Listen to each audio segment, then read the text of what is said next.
Hello guys, welcome to Kaushal IAS. तो जैसा कि आपने थंबनेल में देखा होगा कि और न्यूज़पेपर में भी आप पढ़ते होंगे, आप बहुत सारे वीडियोस भी देखते होंगे कि इंडियन मार्केट जो है वो अभी धीरे धीरे करके फॉल हो रहा है। ठीक है, तो ये वीडियो में जैसे थंबनेल में लिखा है कि क्यों फॉल हो रहा है और इसका कंडीशन क्या हो सकता है, रीजंस क्या हैं, आगे रिजल्ट क्या होगा, ये सारी चीज़ें हम ये वीडियो पे डिस्कस करेंगे। ठीक है, देखते हैं। देखो, जो पहला रीज़न है मार्केट का फॉल होने का वो तो आपको पता है, क्योंकि इकोनॉमी का एक बहुत बड़ा हिस्सा जो हमारा स्टॉक मार्केट है, ठीक है, ये हमारा संभालता है। अब तो इसका फॉल हो रहा है स्टॉक मार्केट का। ठीक है, तो स्टॉक मार्केट का फॉल क्यों आ रहा है? एक दो चीज़ें हैं। जैसे पहला तो नंबर वन चीज़ होगा कि जब से आपका रिजीम बदला है यूएसए में, ठीक है, और ट्रंप प्रेसिडेंट बने हैं, तब से एक चीज़ हम क्या देख रहे हैं कि कॉन्स्टेंटली वो जो टैरिफ बैरियर सब इम्पोज कर रहे हैं, ठीक है, ये टैरिफ बैरियर सब जब वो इम्पोज किया जा रहा है यहाँ पे, तो चीज़ें क्या हो रही है ना, जो हमारा एफडीआई था, ठीक है, ये धीरे धीरे क्या हो रहा है, उसका चांसेस ये है, अभी हो नहीं रहा है, क्योंकि जो एफडीआई होता है वो लॉन्ग टर्म इन्वेस्टमेंट होता है। ठीक है, और ये जनरली प्राइमरी मार्केट में होता है। तो एफडीआई क्या है, ये जाने का मतलब कम आने का ये चांसेस है। क्यों?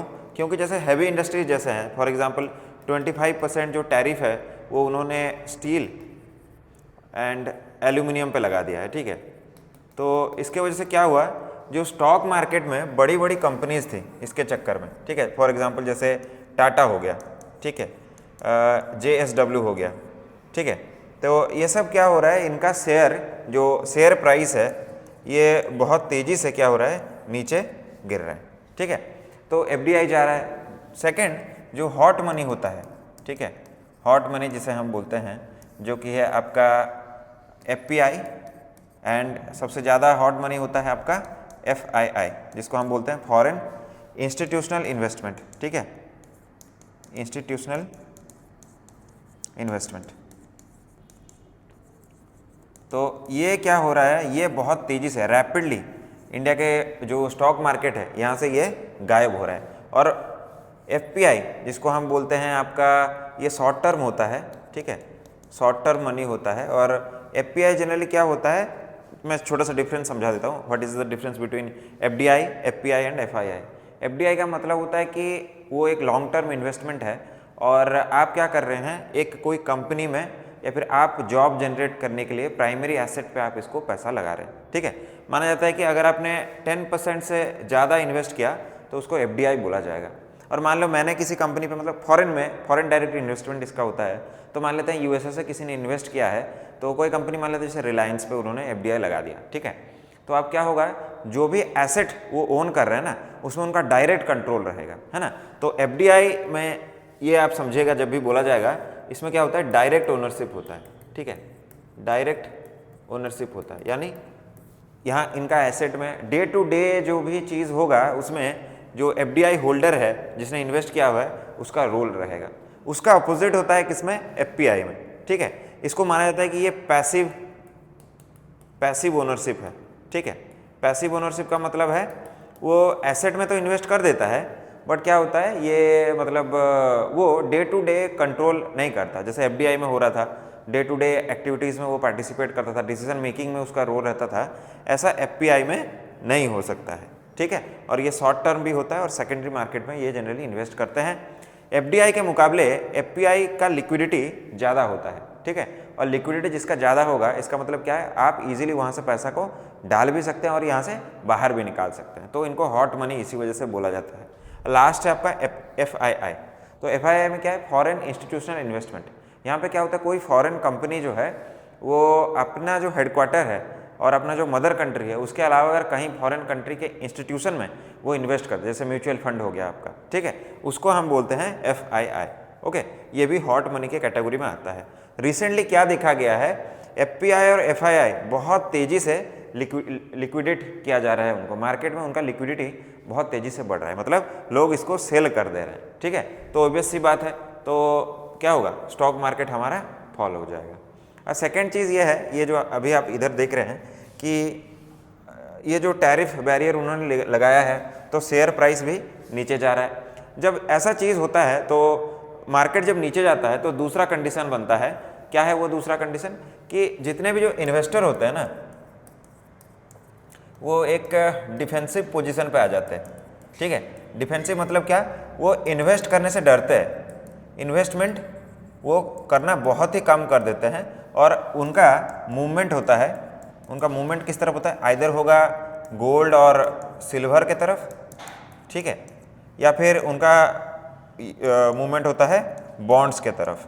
ठीक है, और इस केसेस में अभी के टाइम पे क्या देखा गया है कि यूएसए के बॉन्ड्स के तरफ बहुत सारे इन्वेस्टर्स ने अपना पैसा इधर से उठा के यूएसए के बॉन्ड्स पे डाल दिया है ना।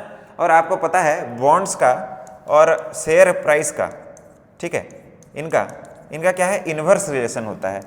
ठीक है, तो इनका इन्वर्स रिलेशन होता है, यानी शेयर प्राइस गिरता है तो बॉन्ड प्राइस उठता है, शेयर प्राइस उठता है तो बॉन्ड प्राइस घटता है। तो ये इन्वर्स रिलेशनशिप की वजह से क्या है, क्योंकि शेयर प्राइसेस गिर रहे हैं, जो कि अभी हम यहाँ पे देख रहे हैं, तो मार्केट पूरा डाउन जा रहा है, तो लोग बॉन्ड्स की तरफ इन्वेस्टमेंट करने के लिए जा रहे हैं। ठीक है, और इसी वजह से एक दूसरा चीज़ भी हमें क्या दिख रहा है, गोल्ड एंड सिल्वर पे लोग बहुत ज़्यादा इन्वेस्टमेंट कर रहे हैं, क्योंकि ये सेफ होता है। ठीक है, सेफ होता है, बट यहाँ पे रिटर्न कम मिलता है, तो उनको इतना पैसा नहीं मिलता कि वो वापस से री इन्वेस्ट उसको कर सके। तो इन्वेस्टर सारे जो है वो डिफेंसिव पोजीशन पे जा रहे हैं, जबकि एग्रेसिव इन्वेस्टमेंट होने से मार्केट में बूम आता है। ओके, तो ये पहला केस है कि क्यों हमारा स्टॉक मार्केट मतलब उतना अच्छा परफॉर्म नहीं कर पा रहा है। ठीक है, आगे देखते हैं। आगे आप देखोगे तो दो चीज़ें और हैं, जैसे क्या क्या हैं वो दो चीज़ें। एक तो आप जैसे देख पा रहे होंगे कि रुपये का जो वैल्यू है वो बहुत तेज़ी से गिर रहा है। ठीक है, पिछले 5 महीने के अंदर 28%, ठीक है, रुपये का जो वैल्यू था वो गिर चुका है। और आज के डेट पे, अगर हम अभी के डेट पे बात करें तो वो अराउंड 86.23 पैसा इतना वो पहुंच चुका है। यानी $1 के लिए आपको $1 के लिए आपको क्या होगा, 86 रुपीज़ अभी देने पड़ेंगे। ठीक है, तो ये अभी जो 5 महीने हैं, ठीक है, लास्ट का जो 5 महीने का अगर आप देखोगे, 5 से 6 महीने, तो रुपये जो है वो 28% गिर चुका है।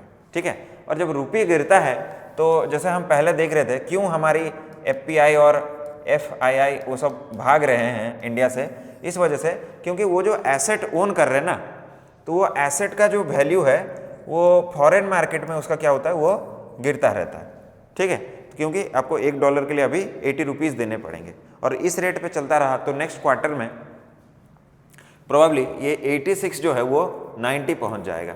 ठीक है, इससे और प्रॉब्लम क्या होता है, जो आपका क्योंकि रुपये डीवैल्यू हो जा रहा है, तो होता ये है कि डॉलर वाले जो चीज़ें होती हैं वो मिड कैप्स जो होते हैं या फिर स्मॉल कैप्स जो होते हैं वो महंगे हो जाते हैं अपने आप से। तो मिड कैप्स और स्मॉल कैप्स में क्या है, इन्वेस्ट करना ये थोड़ा मुश्किल हो जाता है लोगों के लिए। ठीक है, और क्योंकि रुपये का वैल्यू गिर रहा है तो क्या होता है, लोग सोचते हैं किसी अल्टरनेटिव चीज़ पे हम फिर से इन्वेस्ट कर दें, तो उनके लिए फिर से गोल्ड और सिल्वर ही उनको चांसेस इधर इनको दिखते हैं, या फिर बॉन्ड्स जो अभी हम बात कर रहे थे पिछले स्लाइड में। ठीक है, तो ये प्रॉब्लम हो रहा है। नेक्स्ट है इन्फ्लेशन। देखिए इन्फ्लेशन कैसे हो रहा है, क्योंकि मार्केट में लिक्विडिटी बहुत ज़्यादा है। ठीक है, अभी हम देख रहे हैं कि ये पूरा जाहिर है इंडिया से, तो मार्केट में लिक्विडिटी बहुत ज़्यादा है, और वो कंट्रीब्यूट वापस से कर रहे हैं मिड कैप्स और स्मॉल कैप्स को महंगा बनाने में। ठीक है, क्योंकि जो लिक्विडिटी होता है मार्केट में उसको एब्जॉर्ब करने वाला भी चीज़ चाहिए होता है। ठीक है, आपने इन्फ्लेशन के लेवल्स पढ़े होंगे, और उसमें से गैलोपिंग आपने पढ़ा होगा, क्रिपलिंग, वॉकिंग, ये सब आप पढ़े होंगे। तो इन्फ्लेशन में क्या होता है, ये जो पैसा जा रहा है लिक्विडिटी, वो वापस से क्या हो रहा है, उसको मिड कैप और स्मॉल कैप एब्जॉर्ब कर ले रहा है। तो ये जो शेयर के प्राइसेस हैं ये थोड़ा सा इन्फ्लेट हो रहा है। ठीक है, ये भी प्रॉब्लम है। दूसरा, अभी हम लास्ट जो ईयर से हम ये देख रहे हैं कि RBI का जो टारगेट है, ठीक है, जो RBI का जो टारगेट होता है कि जो फ्लोटिंग इन्फ्लेशन को रोकने का, कि 4% जो +- 4% उसको रोकना होता है इन्फ्लेशन को, जो RBI का मॉनेटरी कमेटी होता है, तो वो क्या कर, मॉनेटरी पॉलिसी कमेटी, वो क्या करता है, वो इसको रोक नहीं पा रहा है ना। और इन्फ्लेशन ये 4% से लगातार 2 क्वार्टर से ये ऊपर ही जा रहा है। तो ये सब चीज़ें इंडियन मार्केट में चल रही हैं। ठीक है, आगे ये शायद और यही सबसे बड़ा रीज़न है कि ट्रंप जो हैं हमारे डोनाल्ड ट्रंप यूएसए के जो अभी इलेक्शन हुआ था उसमें वो जीत गए एंड उनके जीतने के साथ में एक इकोनॉमिक यूएसए का इकोनॉमिक नेशनलिज्म जाग गया, ठीक है, जहाँ पे ये बोला गया कि मेक अमेरिका फर्स्ट अगेन, ठीक है, अमेरिका को पिछले अमेरिका जैसे पहला था वैसा उसको पहला बनाओ, ठीक है। तो ट्रंप का जो इलेक्ट होना है ना, मतलब उनका री इलेक्शन जो हुआ, तो माना जा रहा है कि ट्रंप्स रिजिम, उनका जो रिजिम है वो सिर्फ सिंपल एक उनका इलेक्शन और उनका जो रिजिम वो सिंपल चीज़ नहीं है, ये रिजिम नहीं बल्कि ये एक रिवोल्यूशन है, ठीक है। ये करके माना, इकोनॉमिस्ट बोल रहे हैं कि ये सिर्फ रिजिम चेंज नहीं है, ये एक रिवोल्यूशन है, जहाँ पे क्या हो रहा है कि ये जो हम बात कर रहे हैं इकोनॉमिक नेशनलिज्म, ठीक है, जहाँ पे हम क्या बोले थे, मेक अमेरिका फर्स्ट अगेन, ये उनके आइडियोलॉजी में रिफ्लेक्ट हो रहा है, पहला चीज़, ठीक है, number 1 make America first again. तो इसी वजह से ट्रंप के जो स्टेप्स आप देखेंगे तो वो क्या चाहते हैं, वो चाहते हैं कि जो ग्लोबलिज्म है उसको डीथ्रोन कर दिया जाए, ठीक है, ग्लोबलिज्म को वो क्या करना चाहते हैं, वो ख़त्म कर देना चाहते हैं। और थर्ड और सबसे इंपॉर्टेंट वो है उनका जो एग्रेसिव नेगोशिएटिंग पॉलिसी है, ठीक है, एग्रेसिव नेगोशिएटिंग पॉलिसी है। ये 3 चीज़ें अभी हमें ट्रंप के साथ देखने को मिल रही है। पहला क्या है, अमेरिका को फर्स्ट बनाना है, तो ये जो अमेरिका को फर्स्ट बनाना है और ग्लोबलिज्म को ख़त्म कर देना है, इसके चक्कर में वो क्या कर रहे हैं,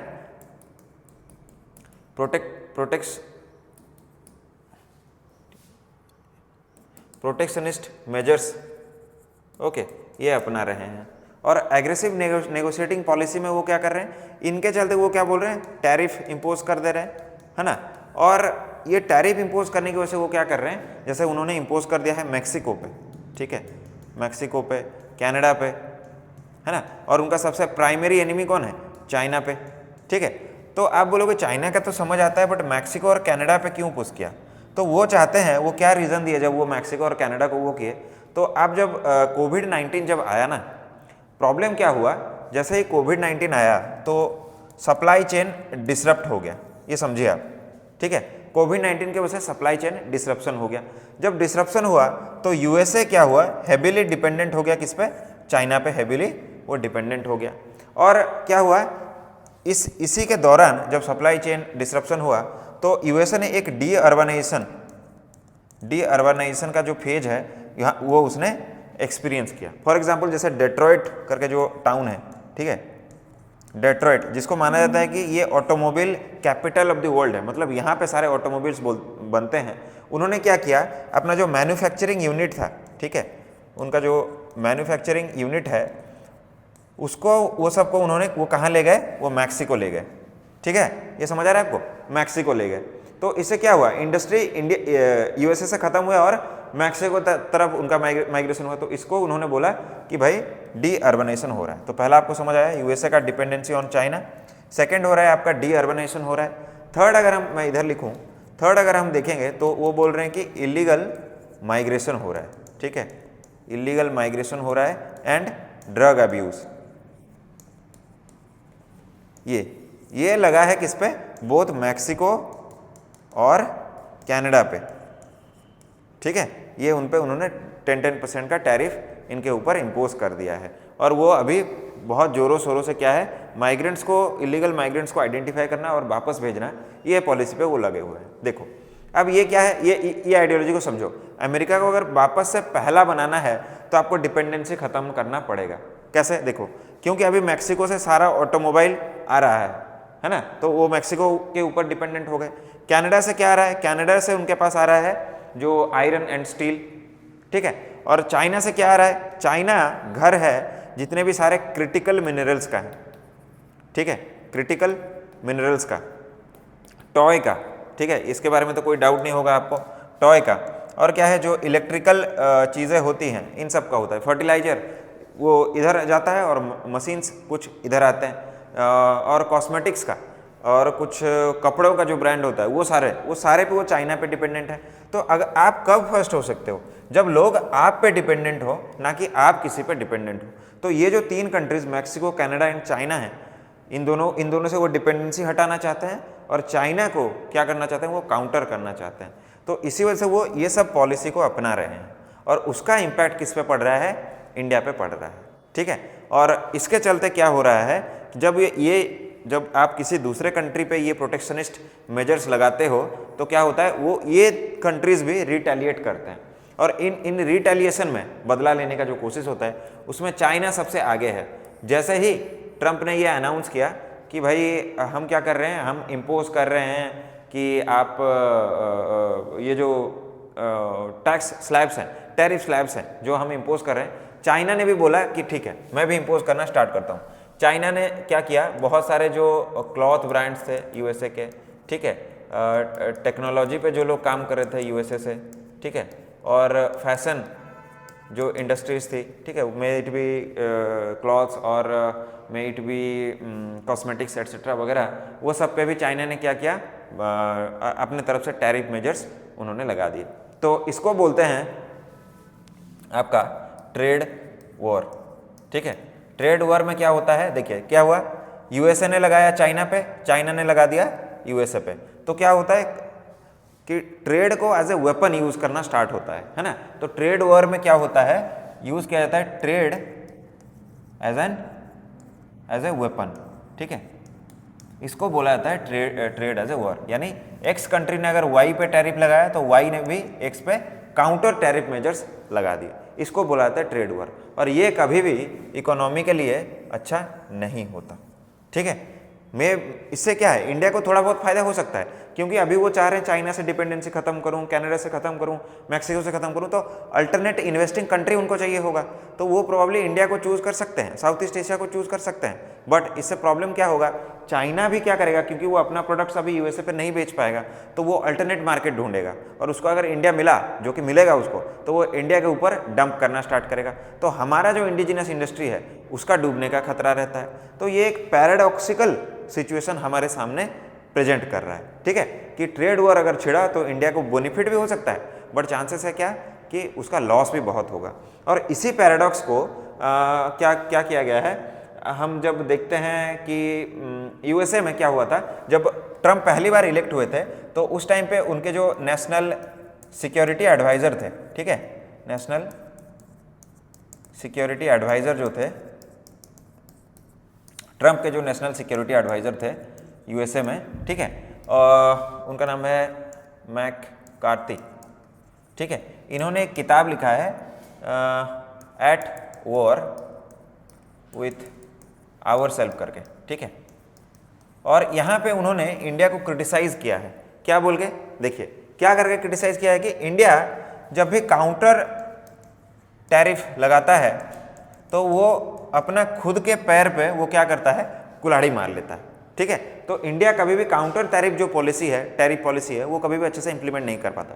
वो किसका एग्जाम्पल देते हैं, वो एग्जाम्पल देते हैं कि जैसे वो बोले कि लास्ट ईयर आपने देखा होगा जब इंडियन गुड्स पे ट्रंप ने टैरिफ इम्पोज किया था, तो इंडियन प्राइम मिनिस्टर और जो फाइनेंशियल हमारा टैरिफ बोर्ड है उसने क्या किया था, हैर्ली डेविडसन पे उन्होंने क्या किया, हैर्ली डेविडसन पे उन्होंने टैरिफ इम्पोज कर दिया। इवन बोला जाता है कि 39% से लेके वो वैरी करता था 200% के बीच में।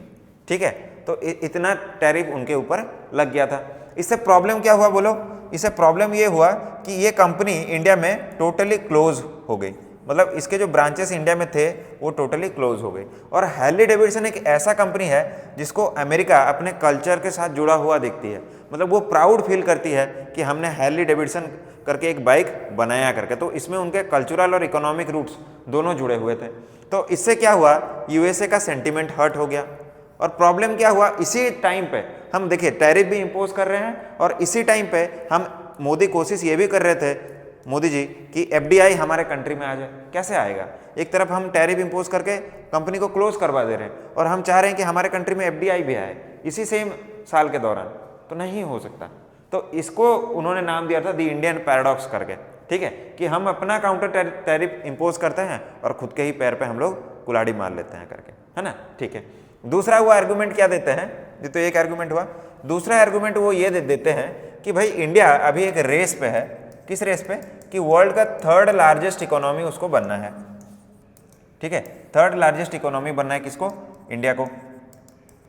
अब अगर ऐसा है तो ये कैसे फुलफिल होगा? जब कब हम वर्ल्ड थर्ड लार्जेस्ट इकोनॉमी होंगे? जब यहाँ पे FDI आएगा, ठीक है, जब यहाँ पे ट्रेड एंड कॉमर्स बहुत तेजी से होगा। और वो कब तेजी से होगा? जब हमारा टैरिफ रेट, ये रेट बहुत कम होगा, ठीक है, कम होगा, प्रोडक्ट वाइज होगा, ठीक है। बहुत सारे लोग यहाँ पे इन्वेस्ट करने का कोशिश करेंगे।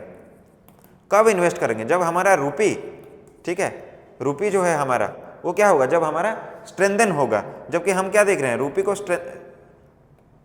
स्ट्रेंथन करना पड़ेगा, जबकि रूपी क्या हो रहा है? कॉन्स्टेंटली क्वार्टर बाय क्वार्टर ये क्या कर रहा है? ये फॉल हो रहा है। तो ये इंडिया का केस वो बोलते हैं कि इंडिया इज अ पैराडॉक्स करके, ठीक है। पहला वाला आर्गुमेंट आपको समझ आया होगा। और दूसरा वाला ये बोल रहे हैं कि ऐसे कैसे इंडिया थर्ड लार्जेस्ट इकोनॉमी बन सकता है, जबकि इसका रूपी बहुत तेजी से फॉल हो रहा है। और वो अगर अभी के रेट अपर देखेंगे तो दुनिया में जितने भी करेंसी हैं उनमें से थर्ड जो सबसे तेजी से वो जो करेंसी फॉल हो रहा है, जो वो है हमारा rupee, Indian rupee. Third currency to fall rapidly. ऐसे में हम कैसे बोल सकते हैं कि हम थर्ड लार्जेस्ट इकोनॉमी बनेंगे इंडिया के, दुनिया के थर्ड लार्जेस्ट इकोनॉमी कैसे बनेंगे? तो ये पैराडॉक्स को वो समझाते हैं द इंडियन पैराडॉक्स करके अपने किताब में, ठीक है। आई होप आपको ये समझ आया होगा। अभी तो अब क्या है? अब हमें देखना है कि अभी रिसेंट स्टेप्स क्या क्या लिए गए। जैसे ही ट्रंप इलेक्ट हुए तो वैसे ही हम देखेंगे कि उनके इलेक्शन से थोड़ी देर पहले RBI ने अपना जो रेपो रेट है, ठीक है, RBI ने अपना पहला स्टेप जो लिया गया, इमीडिएट स्टेप, RBI ने क्या किया? अपना रेपो रेट को उन्होंने क्या किया है? घटा दिया। ओके, सेकेंड स्टेप उन्होंने क्या लिया है? सेकेंड स्टेप हम देखते हैं कि इंडिया ने अभी जो यूरोपियन ट्रेडिंग कंट्रीज हैं, ठीक है, उनके साथ कॉम्प्रिहेंसिव ट्रेड एग्रीमेंट साइन कर लिया है इंडिया, ठीक है। और थर्ड क्या है? अभी हम देख रहे हैं कि प्राइम मिनिस्टर मोदी जी जो हैं, प्राइम मिनिस्टर मोदी जी, उनका विजिट हुआ है अभी, कहाँ पे? USA में हुआ है। और वो क्या करेंगे? यहाँ जाके ट्रंप से प्रोबेबली बात करेंगे कि कैसे ये ट्रेड एंड कॉमर्स आगे बढ़ सकता है। वरना आप सोचिए, जस्ट इलेक्शन हुआ है और जस्ट हमारे प्राइम मिनिस्टर गए हैं, तो ये दिखाता है कि आपका जो गवर्नमेंट है वो कितना कंसर्न है अपने इकोनॉमिक पॉलिसीज़ को लेके। यानी सेकेंड हफ्ते में ही वो USA के विजिट पे चले गए हैं। तो ये अभी न्यूज़ में इतना था। और आपको पता है जब इकोनॉमिक स्लो डाउन आता है तो गवर्नमेंट अपना एक्सपेंडिचर ज़्यादा कर देती है, जो कि फ्यूचर के स्टेप्स होंगे। बैंक्स अपने रेट्स को, लोन जो रेट्स होते हैं उसको कम करते हैं, इंटरेस्ट रेट्स को कम करते हैं, ताकि मार्केट में एक स्टिमुलस मिले मार्केट को और मार्केट वापस से ग्रो करने का चांसेस रहता है, ठीक है। तो ये सब तो आगे होगा। हम ये अभी इमीडिएट क्या हुआ है, जैसे ही ये सारे चीज़ हुए तो हम ये सब देख रहे थे, ठीक है। तो आशा करता हूँ आपको मार्केट क्यों फॉल हो रहा है और इमीडिएट स्टेप्स, जो पैराडॉक्स अभी हमने देखा और जो इमीडिएट स्टेप्स क्या क्या लिए गए हैं, जो न्यूज़ में अभी था, वो सब आपको समझ आया होगा, ठीक है। अगर समझ आया है तो एक लाइक कीजिए, दोस्तों के साथ शेयर कीजिए और चैनल को सब्सक्राइब कीजिए। Thank you.